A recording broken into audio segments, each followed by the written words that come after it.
Hello दोस्तों, आप लोगों का स्वागत है हमारे चैनल स्टोरी बाय डी के एफएम पर। दोस्तों, अगर हमारे चैनल पर नए हो तो सब्सक्राइब कर लो हमारे चैनल स्टोरी बाय डी के एफएम को, क्योंकि स्पिरिट वर्ल्ड और सुपर योद्धा ध्रुव रिटर्न हमारे ही चैनल पर सबसे पहले आता है। भीड़ दिख रहे थे, मानो वह कभी भी एक सौम्य भीड़ नहीं रहे हो। आप बहुत तेज तर्रार हैं। मैं मूर्ख नहीं हूँ। मैं आपकी आंखें घूमती हुई देख सकता हूँ। मैं क्या कर सकता हूँ? लुसियन खेद के साथ अपनी सीट से उठ खड़ा हुआ। अगर राचो लेना समस्या नहीं है और पता चला कि मुझे कुछ और चाहिए। लुसियन ने सोचना बंद कर दिया क्योंकि उसके पास सोचने का समय नहीं बचा था। अंततः वेरा को खत्म करने का सही समय आ गया था। रत्ता, मैं थोड़ी देर में वापस आऊंगा, इसलिए चुप रहो। रत्ता, जो रजाई से जूझ रहा था, ने मुस्कुराते हुए जवाब दिया। हाँ, पिछले कुछ दिनों से लुसियन वेरा पर गलतियां करने का दबाव बना रहा था। नोवियो में चाहे कितना भी आत्मसंयम क्यों न था, नोवियो एक बुद्धिमान व्यक्ति था, मूर्ख नहीं। वह वेरा पर आंख मूंद कर संदेह नहीं कर सकता था, लेकिन जब हवेली में जांच की गई, तो वह भी गायब हो गई। मैं अभी नोट पकड़े हुए हूँ। रत्ता द्वारा बताई गई भूत की 2 रिपोर्टों की वजह से लुसियन को आखिरकार उसका एक नोट मिल गया। कल घबराहट में भागते समय लुसियन ने उसे लुसियन की आंखों के सामने गिरा दिया था। यह एक नोट था जिसमें मेरी जानकारी थी जिसे वह किसी को देने जा रही थी। लुसियन खुशी से नोवियो के कमरे की ओर चला गया। अंदर जाकर देखा तो वेरा पहले से ही घुटनों के बल बैठी थी। सुप्रभात पिताजी और भाई। लुसियन ने वेरा पर अपनी नजर डालने से पहले नोवियो और कार्सन का दृढ़तापूर्वक अभिवादन किया। होना। लुसियन ने पहले उसे पीटा, इससे पहले कि उसे तरह तरह के बहाने बनाने का मौका मिलता। मैंने तुम पर भरोसा किया था। लुसियन का स्वर गंभीर था। जितना अधिक मैं तुम्हें देखता हूँ, उतना ही अधिक तुम मुझे दिलचस्प लगती हो। इसलिए मैं तुम्हारे करीब हूँ, लेकिन मैं अभी भी विश्वास नहीं कर सकता कि तुम मुझे धोखा दोगी, उसने कहा। बहुत खूब, लुसियन, आप। रसेल के पूरे शरीर में एक क्षण में रोंगटे खड़े हो गए। उसे आश्चर्य हुआ कि लुसियन रत्ता को क्यों नहीं लाया। अब उसे पता चल गया कि वह इसी कारण से ऐसा कर रहा था। नोवियो ने अपना हाथ आगे बढ़ाया। इसका मतलब था रुक जाओ। यह एकदम सही है। लुसियन ने अपनी हंसी दबा ली और कुछ नहीं कहा। तुम्हारे पीछे कौन है? नोवियो ने यह नहीं पूछा कि वेरा ने ऐसा क्यों किया या उसे ऐसा क्यों करना पड़ा। वेरा ने कांपते हुए अपना मुंह खोला। ओह नहीं, मेरे पास कोई नहीं है। ये सिर्फ इसलिए है क्योंकि मेरे पास पैसे कम हैं। कृपया मुझ पर भरोसा करें, मेरे स्वामी। मैं। तुम वह नोट किसे देने जा रही थी? नोवियो ने वेरा की बात काटते हुए पूछा। मुझे नहीं मालूम। मुझे तो बस निर्देश दिए गए थे। आप इसे कहाँ पहुंचाने वाले थे? शांत माहौल और भी भयावह हो गया। गुस्से से भरी चीख पुकार की अनुपस्थिति ने पूरे माहौल को और भी तनावपूर्ण बना दिया। वीरा को लगा कि वह छोटी होती जा रही है, पूरी तरह से दबाव में है। उसने अनजाने में अपने हाथों को कसकर पकड़ लिया। तीसरी मंजिल के दालान में सबसे दूर की खिड़कियों के बीच वीरा की आवाज उसके हाथों की तरह कांप रही थी। एक नोट है। अच्छा ऐसा है। नोवियो ने वेरा से पूछना बंद कर दिया और कहा, हमेशा की तरह करो। अगर तुम बचना चाहती हो तो तुम्हें ये करना होगा। नोवियो का मानना था कि वेरा सिर्फ एक पूंछ है जिसे वह कभी भी काट सकता है। लेकिन कम से कम वह अंत में उपयोगी तो थी। मां महाराज, मैं गलत था। मैं पैसों के लालच में अंधा हो गया था। मैं आपसे कारण नहीं पूछ रहा हूँ। नोवियो बस वेरा को देखता रहा। उस जबरदस्त उपस्थिति के कारण उसकी सांस रुक गई, उसका मुंह खुला रह गया और उसका पूरा शरीर अकड़ गया। पिताजी, लुसियन ने कहा, हवेली में कौन बिना किसी संदेह के घूम सकता है? कौन स्वतंत्र रूप से अंदर आ जा सकता है? जैसे ही लुसियन ने वेरा द्वारा गिराया गया नोट उठाया, उसने एक नीला धागा देखा जो किसी से जुड़ा हुआ था। वह अपनी दृष्टि की रेखा में दिखाई देने वाले धागे का पीछा करने लगा, और वहां वह बुनकर को पहचानने में सफल हो गया। यह एक शूरवीर है। लुसियन की आवाज में शक्ति भरी थी। जांच करें कि नोट किसने लिया, और यदि वह शूरवीर है, जैसा कि मैंने सोचा था, तो कृपया उसे इस भोज में मेरे अनुरक्षक के रूप में शामिल करें। तुम क्या सोच रहे थे? नोवियो ने कार्सन को रोका और पूछा, क्या कोई शूरवीर अकेले ऐसा कर सकता है? दुश्मन ठीक वैसे ही आगे बढ़ रहे हैं जैसा मेरे पिता और भाई ने कहा था, लुसियन ने मुस्कुराते हुए कहा। मैं भी क्रोनिया हूँ, है ना? मैं चाहता हूँ कि आप इसे मुझ पर छोड़ दें।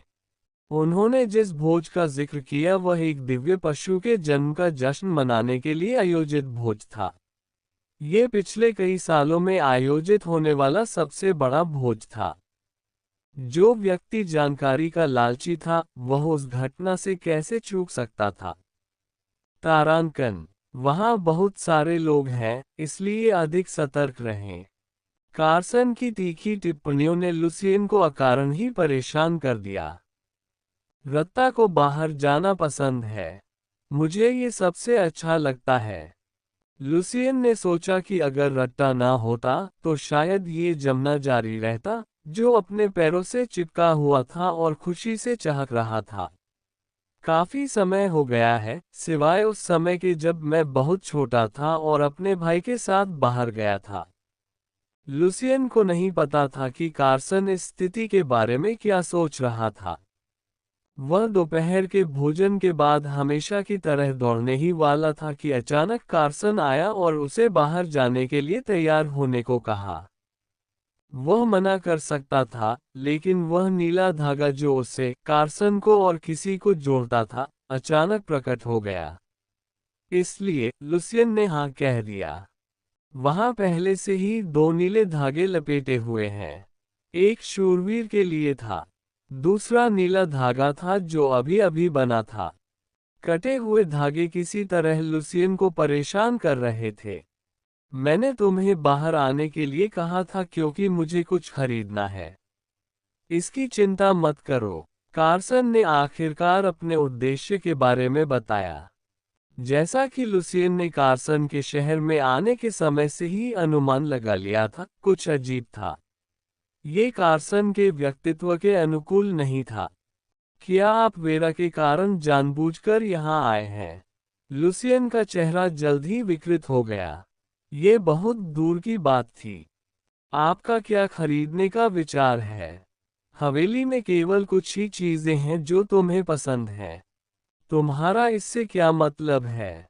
तलवार भारी होती है। लकड़ी की तलवार के लिए भी यही बात लागू होती है। अगर आप भविष्य में तलवार चलाना चाहते हैं, तो आपको उसके वजन की आदत डालनी होगी। क्या तुम ये कह रहे हो कि तुमने मुझे इसलिए खोजा ताकि तुम मेरी निजी तलवार खरीद सको? लुसियन शर्मिंदा था और उसे अंदर से गुदगुदी सी महसूस हो रही थी। कार्सन और उसके बीच न तो अच्छा रिश्ता था और न ही बुरा। वे सिर्फ जिंदा रहने के बारे में जानते थे। हालांकि उसके पिता और बड़े भाई भी बदल रहे थे क्योंकि उसके बदलाव ज्यादा स्पष्ट हो रहे थे। हाँ, तुमने मुझसे तलवार चलाना सीखने के लिए कहा था और मैंने इसकी अनुमति दे दी। मैं अपने भाई के लिए आधे अधूरे मन से गुरु बनने की योजना नहीं बना रहा हूँ। मुझे उनकी जिम्मेदारी की भावना पसंद है। अगर आप एक सच्चे शिक्षक हैं तो ये सही मानसिकता होनी चाहिए। रसेल ने सिर हिलाया और कार्सन के आचरण के प्रति सहानुभूति व्यक्त की। और जैसा कि आपने उम्मीद की थी, शूरवीर वास्तव में इसमें शामिल था। उसका नाम शेन है, कार्सन ने शांति से कहा। क्या ऐसा है? शायद वह तुम्हें साथ ले जाएगा जैसा तुमने उससे कहा था। संक्षिप्त एवं सरल वार्तालाप समाप्त होते ही दोनों के बीच शांति छा गई। हालांकि लुसियन अब कार्सन के साथ उतना असहज या अजीब महसूस नहीं करता था जितना पहले करता था। मुझे माफ कर दो, लुसियन। मुझे आने में देर हो गई। मैं बहुत देर से आया। उपन्यास में हेमल नामक पात्र ने लुसियन नामक एक मध्यवर्ती बॉस के शव को गले लगाया। बाद में उसने खुद को कार्सन के रूप में पहचाना। वह स्मृति इतनी सजीव थी मानो वह आज ही घटित हुई हो। जरा ठहरिए, लुसियन अचानक हुई इस घटना से झिझक गया। मेरा भाई और मुख्य पात्र एक दूसरे के साथ कब जुड़े? कार्सन, हेमल के वेश में, मुख्य पात्र का प्रारंभिक सहयोगी था। क्या आप लोग सचमुच एक दूसरे को नहीं जानते? क्या गलत? कार्सन के प्रश्न पर लुसियन ने अपना सिर हिलाया और अपने मन की सारी बातें बाहर निकाल दी। नहीं, मैं बस एक पल के लिए कुछ और सोच रहा था। बिना सोचे समझे हर जगह मत देखो और बस मेरा अनुसरण करो। कार्सन ने जानबूझकर उसे ऐसी जगह ले गया जहां ज्यादा लोग नहीं थे। उसका पीछा करते हुए लुसियन ने कुछ अजीब बात देखी। वो कुछ दिनों से शहर में था, लेकिन ये सबसे अधिक उथल पुथल भरा दिन था। कुछ हुआ क्या? लुसियन ने बिना किसी कारण के अपने शरीर के चारों ओर लिपटे नीले धागे पर नजर डाली। पुजारी रसेल की आंखें तेज हो गईं। तब कार्सन के भी कदम रुक गए। क्या हुआ? जैसे ही कार्सन की अभिव्यक्ति कठोर हो गई, लुसियन ने अनिच्छा से पूछा। पुजारी यहाँ क्यों है? लुसियन ने कार्सन को बुदबुदाते हुए सुना। रसेल की तरह उसने भी पादरी के अस्तित्व को महसूस किया था। लुसियन, कार्सन ने कठोर दृष्टि से लुसियन को बुलाया। हाँ, हम वापस जा रहे हैं। हाँ, ऐसा लगता है कि पुजारी यहाँ है। क्या आज वह दिन है? उनका मानना था कि इस दुनिया में केवल एक ही ईश्वर है, प्रकाश का देवता। नेवास्ट राज्य, जिसने प्रकाश का सबसे अधिक आशीर्वाद प्राप्त किया, ने खुद को एक पवित्र राष्ट्र कहा और पुजारियों को खड़ा किया। जो लोग पुजारी बनना चाहते थे, वे स्वाभाविक रूप से नेवास्ट की ओर आकर्षित हुए। नेवास्ट को उन देशों द्वारा एक तटस्थ राष्ट्र के रूप में मान्यता दी गई थी, जिन्हें प्राकृतिक उपचार को बढ़ाने और घावों को तेजी से भरने की प्रकाश शक्ति के कारण पुजारी रखने के लिए मजबूर किया गया था। इसलिए नेवास्ट से भेजे गए पुजारियों को तटस्थ रहना पड़ा, विशेष रूप से सीमांत क्षेत्र में। नहीं, कार्सन के उत्तर पर लुसियन को भी निराशा महसूस हुई। पुजारियों ने हमारे पिता से किया वादा तोड़ दिया और आगे बढ़ गए। नोवियो, लुसियन की सोच से कहीं अधिक निर्दयी था। अब तक जो पुजारी निर्धारित तिथि और समय से बाहर चले गए थे, उन्हें क्षेत्र से बाहर निकाल दिया गया और नेवास्ट वापस भेज दिया गया। चूंकि नोवियो के पास सीमा क्षेत्र में पूर्ण शक्ति थी, इसलिए पुजारियों के पास उस पर नजर रखने के अलावा कोई विकल्प नहीं था। ऐसा लग रहा था कि कुछ बड़ी घटना घट गई है, यहाँ तक कि देश से निकाले जाने का भी खतरा है। केवल वही जादूगर अब तक यहाँ तक पहुँचे हैं, संभवतः वे ही एकमात्र जादूगर हैं जो चीज धागा खुद कार्सन और किसी से जुड़ गया और तनाव पैदा हो गया। इससे वास्तव में गली में दरार आ गई। वहाँ कौन है? उस गली में कुछ घटित हो रहा था। इसके बारे में सोचने के लिए आए। लुसियन ने बिना सोचे समझे सूखी लार निगल ली। उसे उपन्यास का एक दृश्य याद आ गया। लुसियन, आपकी सेवा करना सम्मान की बात थी। वह केवल कुछ पंक्तियों में ही था, लेकिन उसने उपन्यास में लुसियन के प्रति अपनी निष्ठा समर्पित की और वह वही था जिसे वह ढूंढने की कोशिश कर रहा था। ओपनिंग स्क्वायर ब्रैकेट अल्पविराम प्रश्नवाचक चिन्ह क्लोजिंग स्क्वायर ब्रैकेट। जब रसेल को, जो हाई अलर्ट पर था, एक अजीब सी सनसनी महसूस हुई, तो उसने अपना सिर घुमाया। कुछ परिचित और अपरिचित दोनों ही तरह का महसूस हुआ। हम उसी समय रत्ता, जो लुसियन के चारों ओर चक्कर लगा रही थी, ने भी अपने कान खड़े कर लिए। हम वापस जा रहे हैं। कार्सन ने फिर से अपना मुंह खोला और जिस रास्ते से आया था उस ओर पीठ कर ली। मेरे पीछे आओ, लुसियन। कार्सन ने लुसियन को दौड़ाया, जो बिना सोचे समझे खड़ा था। उसने उसे इस क्षेत्र में थोड़ा और आगे जाने के लिए कहा। नहीं। उस समय कार्सन ने तेजी से पीछे मुड़कर देखा और तेज कदमों की आवाज सुनी। लुसियन गली में भाग रहा था। लुसियन। कार्सन ने लुसियन को बुलाया और भाग गया। लुसियन, वहां से एक पादरी आ रहा है। रसेल ने लुसियन का हेम पकड़ लिया। हालांकि उन्होंने अभी तक पुजारियों को नहीं देखा था, लेकिन पुजारियों की अजीब मछली जैसी गंध पहले ही उनके अंदर आ चुकी थी, जिससे लुसियन के पेट में मरोड़ उठने लगी थी। लुसियन ने मतली को रोका और चिल्लाया, बस 1 मिनट। बस 1 मिनट। कार्सन ने लुसियन को तुरंत पकड़ लिया, जिससे रसेल और रत्ता आश्चर्यचकित हो गए और उनकी आंखें बड़ी हो गईं। लुसियन ने अपनी आंखें एक नीले धागे से घुमाई जो किसी भी क्षण टूट जाने वाला था। जब कार्सन ने जाने दिया, लुसियन फिर भागा।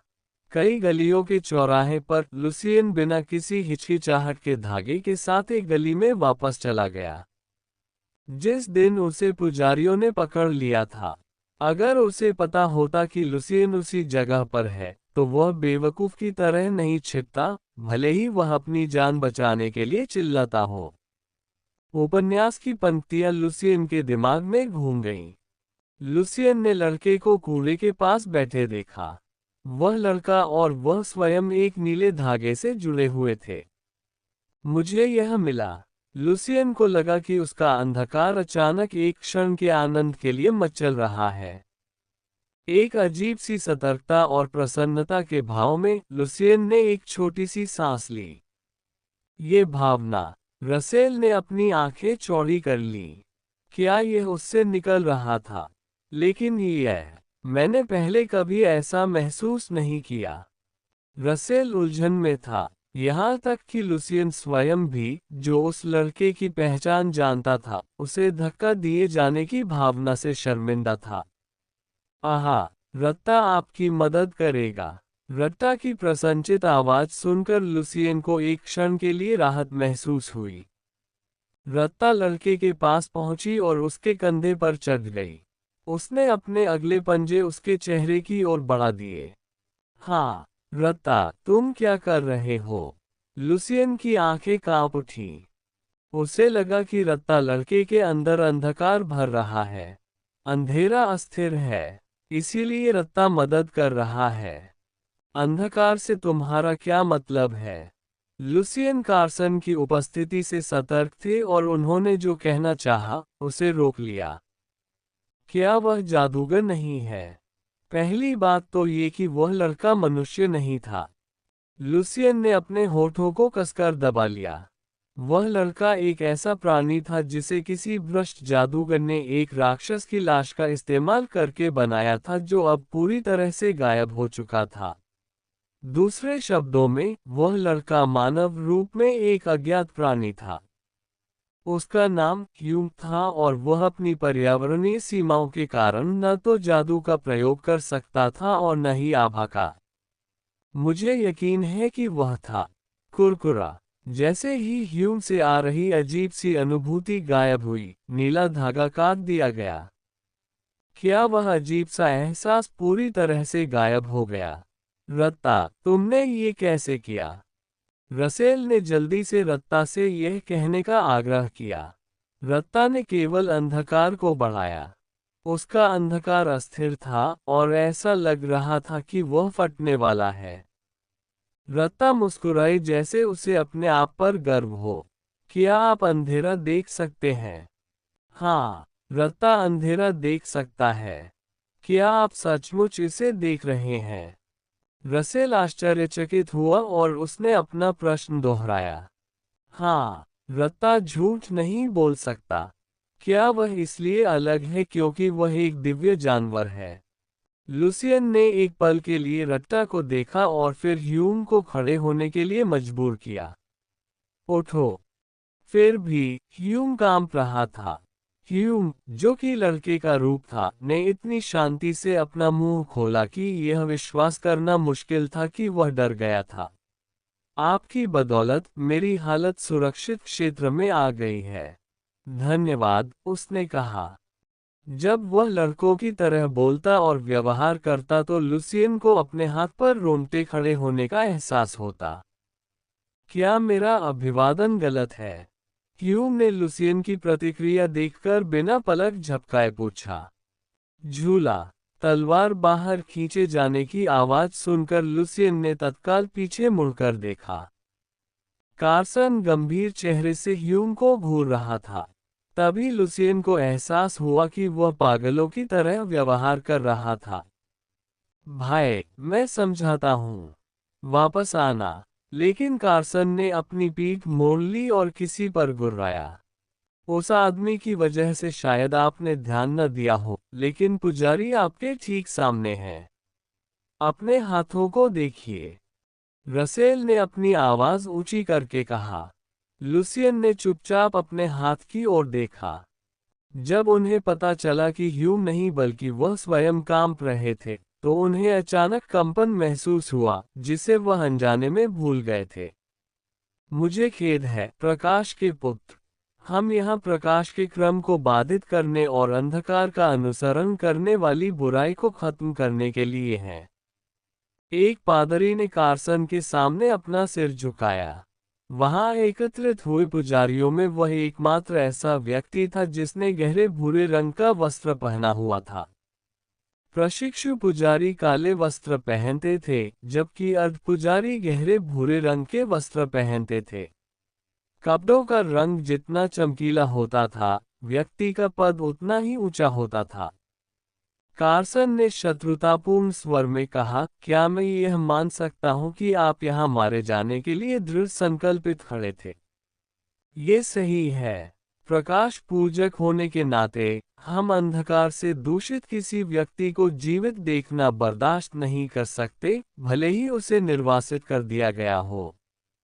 जिस अंधेरे की तुम तलाश कर रहे हो वह यहाँ नहीं है, इसलिए पीछे हट जाओ। कार्सन की तलवार अभी भी नीचे की ओर थी। चाहे उसका नाम क्रोनिया ही क्यों न हो, वह प्रकाश के पुजारी की उपेक्षा नहीं कर सकता था। प्रकाश के पुत्र, कृपया मुझ पर दया करो। मुझे अपनी क्षमता प्रकाश के देवता से विरासत में मिली है, इसलिए मुझे इसकी पुष्टि करने दो। मैं कार्सन क्रोनिया हूँ। कार्सन ने हुड हटाया और अपना नाम बताया। जिन पुजारियों ने ये नाम सुना, वे आश्चर्यचकित होकर एक क्षण के लिए आपस में फुसफुसाने लगे। इस बीच कार्सन ने लुसियन की ओर देखा। हुड के आर पार एक पीला सफेद रंग झांक रहा था। यह अच्छा नहीं है। कार्सन ने ये सोचते हुए अपनी आंखें घुमाईं। उसकी नजर लुसियन के पीछे खड़े लड़के पर गई। क्या लुसियन उसके कारण ही यहाँ तक आया? उस समय वह समझ नहीं पाया कि लुसियन को यहाँ तक क्यों दौड़ना पड़ा। वह बस उसके पदचिह्नों का अनुसरण करता रहा। चूंकि यह पहली बार नहीं था कि लुसियन ने अप्रत्याशित रूप से कार्य किया था, इसलिए कार्सन ने घबराने का कोई संकेत नहीं दिखाने का निश्चय किया, ताकि लुसियन द्वारा ढूंढे गए लड़के की सुरक्षा हो सके। मुझे नहीं पता था कि तुम एक क्रोनिया हो। कृपया मेरे साहस को बड़े दिल से समझो। गहरे भूरे रंग के कपड़े पहने एक पुजारी ने अपना मुंह खोला। जैसा कि मैंने कहा, अगर तुम जानते हो कि मेरा नाम कितना भारी है, तो मेरे रास्ते से हट जाओ। सच कहूं तो कार्सन थोड़ा घबराया हुआ था। ये दूसरी बार था जब पादरी लुसियन के इतने करीब आया था, उसके पहले उसे दैवीय एलर्जी हुई थी। हम प्रकाश के देवता के मिशन को अनदेखा नहीं कर सकते। मुझे बहुत खेद है, लेकिन मैं आपकी इच्छाओं का पालन नहीं कर सका, श्री कार्सन। लेकिन पादरी ने फिर से कार्सन के प्रस्ताव को अस्वीकार कर दिया। ठीक इसी जगह पर डार्क रिएक्शन को काट दिया गया था। यह एक जरूरी स्थिति है, इसलिए कृपया समझें। मुझे नहीं पता कि तुम किसका पीछा कर रहे हो, लेकिन अब मैं अपने छोटे भाई के साथ हूँ। इसलिए मैं तुम्हें आदेश देता हूँ कि तुम एक कदम पीछे हट जाओ और इससे ज्यादा करीब मत आना।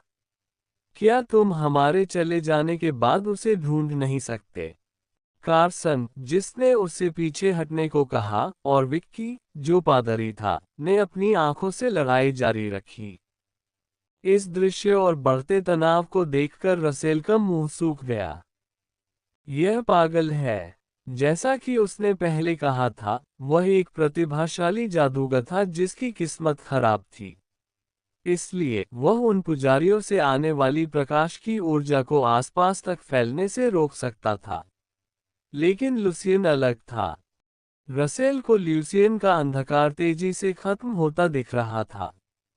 लुसियन, क्या तुम अभी भी टिक सकते हो? रसेल की आवाज घबराहट से भरी थी। लुसियन को ऐसा महसूस हुआ जैसे उसके अंदर से कुछ बाहर निकल आएगा, इसलिए उसने कुछ नहीं कहा। रत्ता भी शक्ति खो रहा है। रत्ता ह्यूम के कंधों पर झुक गया। हालांकि ह्यूम ने अज्ञानता से आंखें झपकाईं। वह आदमी ठीक क्यों है? रसेल समझ नहीं सका। जाहिर है, इसने रत्ता से अंधकार को अवशोषित कर लिया। एकमात्र व्यक्ति जो अंधकार को अवशोषित कर सकता था, वह अंधकार से धन्य था। वह क्या है? ठीक है। पुजारी ने बहुत विचार विमर्श के बाद निर्णय लिया। वह पहले से ही लुसियन क्रोनिया के संविधान को जानता था, जिसे दैवीय एलर्जी थी। उसने कारण और उनके जीवन को तौलते हुए बाद वाले को चुना। पुजारी पीछे हट गए। क्या तुम ठीक हो, लुसियन? कार्सन ने अपनी तलवार नीचे की और लुसियन के पास जाकर पूछा। लुसियन, जो दीवार को पकड़े हुए था, ने मुश्किल से अपना सिर हिलाया। घर पहुंचते ही मैं तुमसे पूछताछ करूंगा। कार्सन ने लुसियन की सहायता की। तब कार्सन ने ह्यूम को देखा और उसे आदेश दिया, मेरे पीछे आओ। ठीक है। ह्यूम ने रट्टा को अपने हाथ में पकड़ते हुए सिर हिलाया। कार्सन ने लुसियन को गली से बाहर निकलने में मदद की और ह्यूम उनके पीछे पीछे गया। एक अजनबी को देखकर एक पुजारी ने अपनी शक्ति का प्रयोग किया। क्या पागलपन है? रसेल सहज रूप से लुसियन के सामने खड़ा हो गया। उसे उम्मीद थी कि कम से कम यह उसे बचा लेगा। स्विश! इससे पहले कि वह उन तक पहुंच पाता, पुजारी द्वारा उत्सर्जित प्रकाश बंद हो गया, साथ ही हवा की भयंकर आवाज भी बंद हो गई। अब कार्सन की आवाज खूनी जानवर की तरह भयंकर हो गई। मेरी अनुमति के बिना कौन अपनी शक्ति का उपयोग कर रहा है? कार्सन की तलवार की नोक एक पुजारी की ओर तान दी गई थी। वह केवल एक व्यक्ति की उपस्थिति में ही कांप उठा और गिर पड़ा। अच्छा, मेरे बच्चे से गलती हो गई। कृपया हमें माफ कर दो। गहरे भूरे रंग का लबादा पहने पादरी तेजी से कार्सन के पास गया और अपना सिर झुका लिया। क्षमा, यही है। ये है। कार्सन ने बात करना बंद कर दिया। जैसे ही उसे अपने पीछे किसी तरह का कंपन और अजीब हरकत महसूस हुई, उसने चुपचाप अपना सिर घुमाया। कार्सन ने देखा कि लुसियन कांप रहा था। खांसी। लुसियन के मुंह से खून बहने लगा। यहाँ तक कि लुसियन खुद भी अपने शरीर की प्रतिक्रिया से हैरान था। यह मेरी उम्मीद से भी बदतर है। कार्सन ने काले रंग के पुजारी से आ रही रोशनी को तुरंत काट दिया, लेकिन ऐसा लग रहा था कि उसका कुछ हिस्सा किसी तरह रसेल से होकर लुसियन तक पहुंच गया था। रातचो की तुलना में ये कुछ भी नहीं की तरह दर्दनाक था। यह नरक की तरह चोट पहुंचाता है। चीज, नीला धागा क्यों है? लुसियन उसी समय बेहोश हो गया जब उसने वह नीला धागा देखा जो कहीं से प्रकट हुआ था। तारांकन। पलक झपकाना। पलक झपकाना। लुसियन ने आंखें खोलते ही पलकें झपकाईं। वह रसेल को अपनी नजरों के सामने देख सकता था। सिखाओ। लुसियन रसेल को बुलाने ही वाला था, लेकिन रुक गया। यह आपका कमरा है। यहाँ कोई नहीं है। रसेल ने स्थिति समझाई। शरीर। लुसियन के मुंह से एक हल्की सी सुस्त आवाज निकली। सब ठीक है। वैसे रट्टा ठीक है। बाइक ठीक है। बिस्तर पर उठते हुए रत्ता ने अपने अगले पैर से लुसियन के गाल को छुआ। क्या लुसियन अभी भी बीमार है? कल सूरज उगाया था और आज तुम तब तक सोए रहे जब तक सूरज उगकर ऊपर नहीं चला गया। नहीं, अब मुझे बीमार महसूस नहीं हो रहा। लुसियन ने अपना सिर हिलाया। अब तो कुछ और भी चिंताजनक बात थी। शिक्षक, क्या आप परेशान हैं?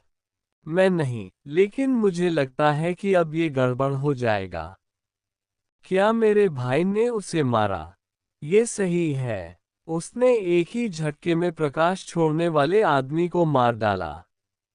रसेल ने शांत रहने का नाटक किया और अपने हाथों से अजीब तरीके से अपनी गर्दन खुजलाने लगा।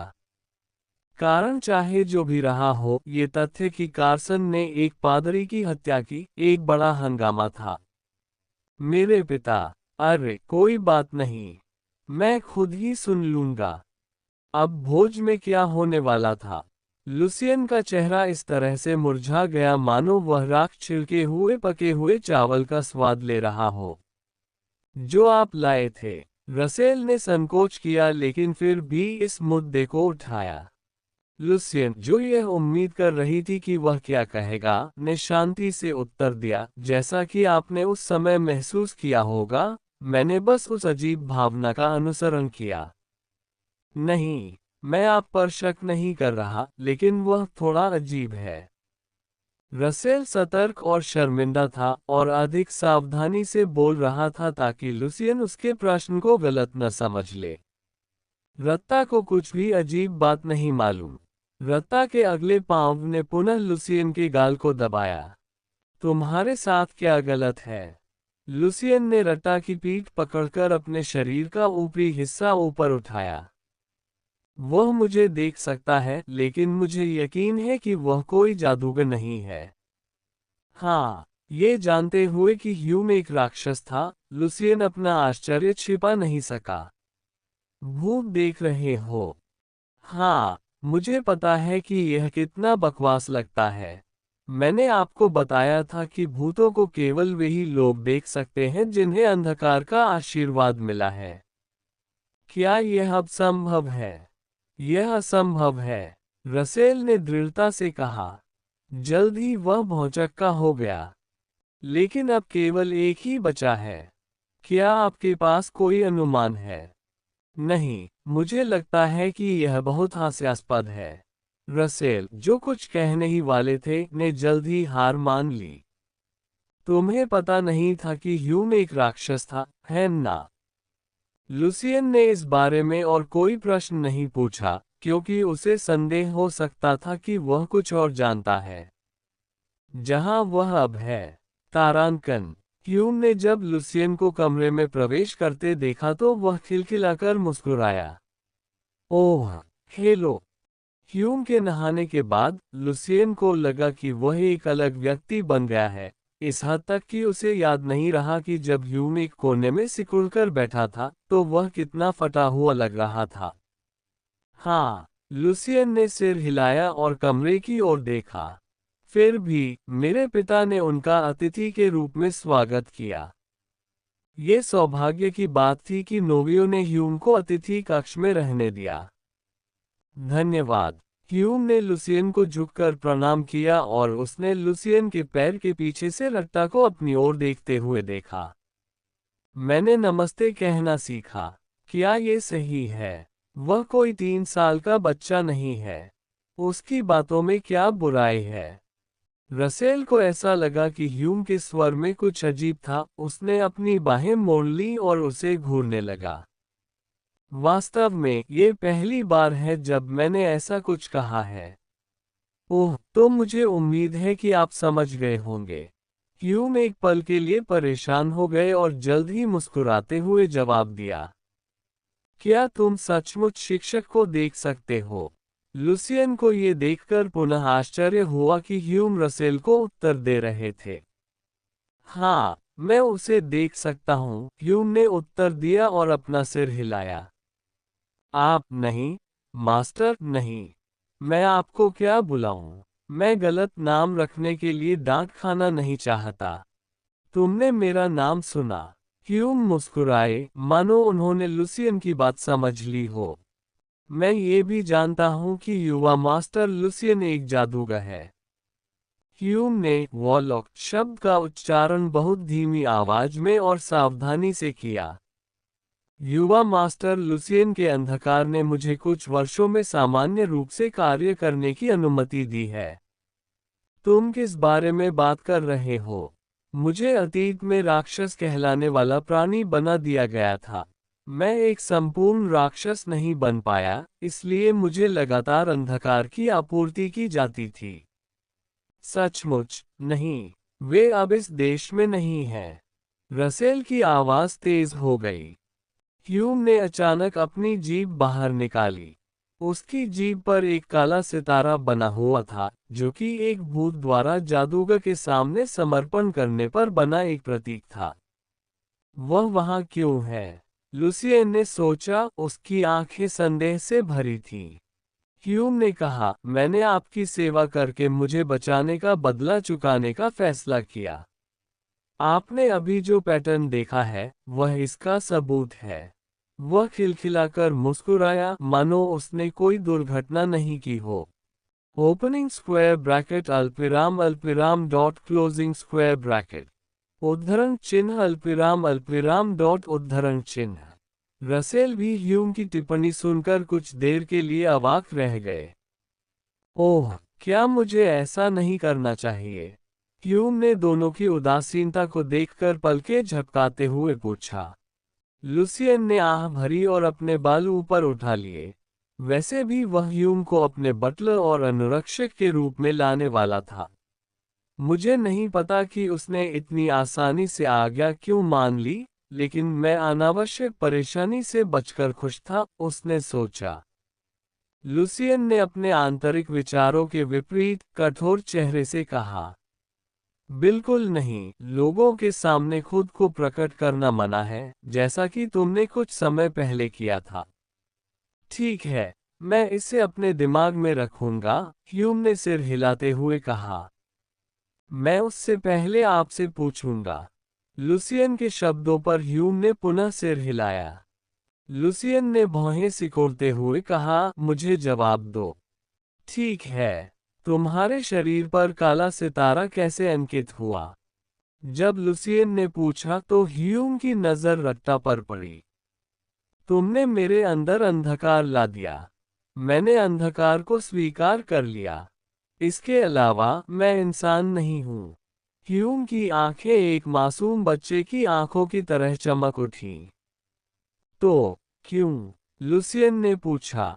मैं अपने अस्थिर शरीर के कारण कुछ भी नहीं कर सकता था, और मैं केवल अपने शरीर को जानवर की तरह बेकाबू होते हुए देख सकता था। मुझे ये भी नहीं पता कि यह कब से हो रहा है। कुछ देर पहले ह्यूम की मासूम आंखों में गहरा भय मंडरा रहा था। शायद थोड़ा और समय बीत गया है और मैंने अपनी समझदारी खो दी है। सच कहूं तो इससे कोई फर्क नहीं पड़ता कि ह्यूम ने उसकी इतनी हद तक क्यों आज्ञा मानी, लेकिन लुसियन ने फिर भी पूछा, रसेल के बारे में सचेत होकर, जिसके चेहरे पर अभी भी एक उलझन भरा भाव था। सबूत है कि तुम एक राक्षस हो। कुआं। ह्यूम ने शीघ्र ही ऐसी प्रतिक्रिया व्यक्त की मानो उन्होंने कुछ सोचा हो। यह अनुबंध का प्रतीक है और ये तथ्य भी कि मेरे पास कोई मैना नहीं है। और रसेल को आधा संदेह था और आधा दिलचस्पी थी। ये दुर्लभ था और ऐसे बहुत कम लोग थे जो बिना मान के पैदा हुए थे। एक राक्षस के रूप में मेरी क्षमताओं में से एक ये है कि मैं खुद को बदल सकता हूं और रूपांतरित कर सकता हूं, इस तरह। जब ह्यूम ने अपने चेहरे पर हाथ फेरा तो उसका चेहरा एक लड़की के चेहरे में बदल गया। यह कोई जादू नहीं है। यह मेरी योग्यता है। लुसियन और रसेल तब घबरा गए जब उनकी आवाज भी लड़कियों जैसी हो गई। रत्ता को जो बात मनोरंजक लगी, उस पर वह हंस पड़ा। मैंने ऐसी क्षमता किसी उपन्यास में कभी नहीं पढ़ी। धीरे धीरे शांत हो रहे लुसियन को ह्यूम की परिवर्तन क्षमता में एक संभावना नजर आई। दुर्भाग्यवश फिलहाल केवल एक ही चीज बदली जा सकती है, वह है पुरुष और महिला का रिश्ता। ह्यूम ने अपने हाथों से अपना चेहरा लड़के के आकार में कर दिया। और मैं मजबूत हूँ। ह्यूम ने अपनी मुट्ठियां भींच ली और ऐसा अभिनय किया जैसे वह किसी भी क्षण दीवार को तोड़ देंगे। इसे आजमाएं। लुसियन को इस क्षमता के बारे में पता था, लेकिन उन्होंने इसे संभव बनाया। एस्कॉर्ट बनने के लिए पहला प्रभाव सबसे महत्वपूर्ण बात थी। जरूर। ह्यूम ने चारों ओर देखा और अपने पैरों से जमीन पर मारा। धमाका। इसके साथ ही उसके कानों में एक कर्कश ध्वनि गूंजी। फर्श टूटा तो नहीं, लेकिन उसमें एक स्पष्ट गड्ढा बन गया। लुसियन ने मलबे को रोकने के लिए अंधेरे को ढाल के रूप में इस्तेमाल किया और अपनी निगाहें नीची कर ली। पहली नजर में ये घुटने से थोड़ा नीचे था। ओपनिंग स्क्वायर ब्रैकेट अल्पविराम विस्मयादिबोधक चिन्ह क्लोजिंग स्क्वायर ब्रैकेट। अरे! रसेल और रत्ता आश्चर्यचकित थे, जबकि लुसियन के होठों पर पहले से ही मुस्कान थी। वह जितना मैंने सोचा था उससे कहीं अधिक उपयोगी है। लुसियन को बस किसी ऐसे व्यक्ति की जरूरत थी जो उसकी दूसरी पहचान के बारे में कहानियां न बताए। एक भरोसेमंद व्यक्ति जो उसके मुंह से बकवास न करे और हमेशा के लिए उसे धोखा न दे। लुसियन को लगा कि ह्यूम ही एकमात्र ऐसा व्यक्ति है जो इस शर्त को पूरा कर सकता है। और रूपांतरण की क्षमता के साथ उसके हाथ में एक अच्छा कार्ड आया जो एक जादूगर के रूप में उसकी पहचान को पूरी तरह से छुपा देगा। अब ह्यूम उनके साथ है। अब बस मेरे पिता की अनुमति बाकी है। लुसियन ने सबसे आसान कदम को छोड़कर उस पर काम करना शुरू करने का निर्णय लिया। तुम्हारा नाम क्या है? लुसियन ने पूछा। मैंने अपना पुराना नाम त्याग दिया है, इसलिए मुझे उम्मीद है कि युवा मास्टर लुसियन मुझे कोई नाम देंगे। ह्यूम, अब से यही नाम तुम्हारा है। लुसियन ने ह्यूम को वही नाम दिया जो उपन्यास में लुसियन ने दिया था। धन्यवाद, मैं रट्टा हूँ। रट्टा। लुसियन ने मुझे ये नाम भी दिया है। रत्ता ने अहम कहकर अपना मुंह खोला। आपसे मिलकर खुशी हुई, मैं ह्यूम हूँ। ह्यूम ने बड़ी मुस्कान के साथ जवाब दिया। तारांकन। वाह! मेरा दिल अभी भी धड़क रहा है। जैसे ही रसेल ह्यूम के कमरे से बाहर निकला, वह इतना खुश हुआ कि खुद को रोक नहीं सका। क्या आपको लगता है कि ह्यूम ने जो कहा वह सच है? ये सच है। मैंने ह्यूम के शरीर को देखा, लेकिन वास्तव में उसके पास मन नहीं था। इसलिए उसके अंदर जो जबरदस्त शक्ति है, वह मन से अलग तरह की शक्ति होगी क्योंकि वह वास्तव में जादू का उपयोग नहीं कर सकता। ये किस प्रकार का राक्षस है? लुसियन ने पूछा। वह आश्चर्यचकित हुए बिना नहीं रह सका क्योंकि इस दुनिया के राक्षस उससे भिन्न थे जिन्हें वह जानता था, उन विभत्स और क्रूर राक्षसों से भिन्न। खैर, शायद बहुत कम लोग इसके बारे में जानते हैं। उनका अस्तित्व सैकड़ों साल पहले ही खत्म हो चुका है। रसेल ने उत्तर दिया, मानो वह और अधिक कुछ कहने से हिचकिचा रहा हो। ऐसा नहीं है कि मैं नहीं जानता, बल्कि ऐसा है कि जो लोग राक्षसों को जानते हैं वे अजीब हैं। मैंने कुछ नहीं कहा। लुसियन मुस्कुराया और नोबियो के कमरे की ओर चला गया। तारांकन। दस्तक दस्तक।